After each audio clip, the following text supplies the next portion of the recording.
If you know anything about me, you may know that sometimes I do video editing to a professional extent when I'm not doing stuff like this, little fun videos.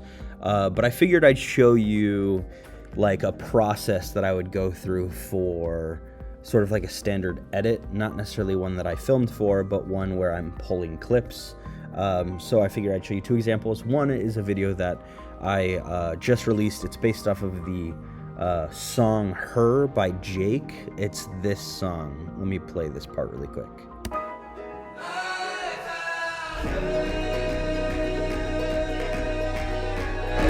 So the video in question is this video on La La Land where I went through and I found different clips of Ryan Reynolds' character and Emma Stone's character, and then them together, and loss and happiness, and whether or not it's like true to the story La La Land. I just thought it was a fun edit.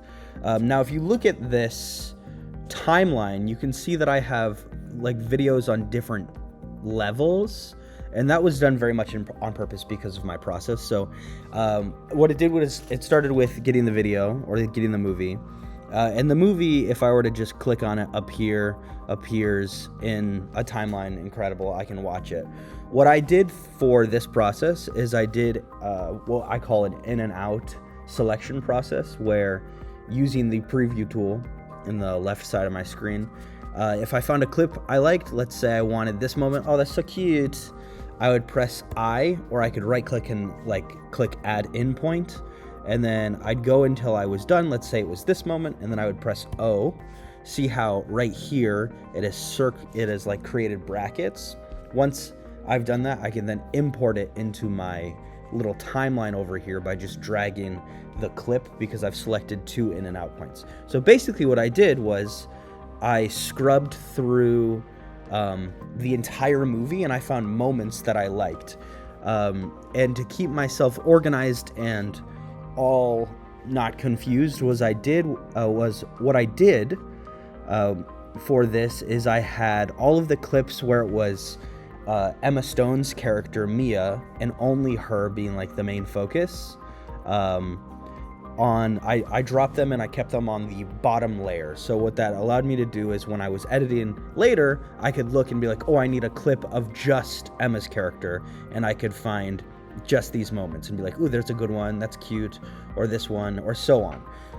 To continue the same concept, if I needed a clip of just Ryan Reynolds' character, if I were to zoom out, I had this middle row. This is where I dropped, like, here's him playing piano, here's him alone. It's lots of him playing piano. And then, last but not least, the depth or the majority of this edit ended up being them together, which is this top row. So lots of musical moments. This is flipping back and forth between them. The City of Stars, like, montage, all that jazz. What this did is, it took an entire 2 hour and some movie down to a like digestible amount of clips, and then those clips were further digestible by me like categorizing them through a different process or a similar process. I did a Dune trailer, not anything that was like professionally released, but I do a project with my students where they have to create a trailer for a movie, and that trailer has to show the movie as a different genre. So I did a Dune trailer, which made it seem like it was like a teen rom-com, which was lots of fun. This timeline is messier compared to the other one. I know if you look at this one, so this is the Dune trailer timeline.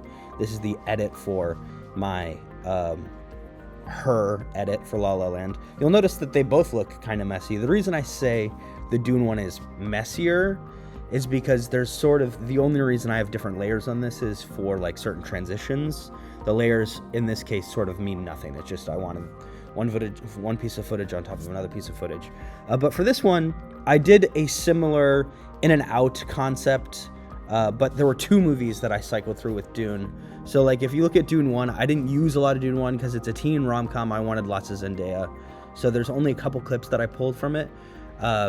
And I sort of didn't drop them into my other timeline, but you'll notice there's a couple ways to do this. For this one, and the example I wanted to show you, is that I can have all of Dune on one timeline like this. So this is all of Dune 1. And then I have a separate timeline that's dedicated to clips. So then what I would have done is I can use the razor tool instead of my in and out function, cut it like they're cut here, and then I would be able to select them and then copy using Command C and then paste them into my timeline here. So those are two different ways to go about the similar processes, but it ended up getting a really cool effect with regards to like changing the tone of a movie by adding different music and all of that jazz. And that's sort of La La Land Edit does something similar, where my goal was to make it seem a little happier than the movie, but that's neither here nor there. The other aspect of editing that I really used in this is this new tool that Premiere Pro has. It's the remix tool. So I used to do a lot of like very specific lining up beats and counting things out for music if I wanted to shorten it or extend it or whatever. The remix tool is awesome because it allows you to just select a piece of music and make it a certain length, and then a little machine AI does some work for you. And sometimes it's garbage, especially when it's music that has words. But if it's just instrumentation, it's great. So sometimes it takes a little bit of fiddling, but it's a great tool. All in all, these edits were a lot of fun. I do a trailer edit every year with my kids because they do them every year. Sometimes I do two, depending on how often they do it.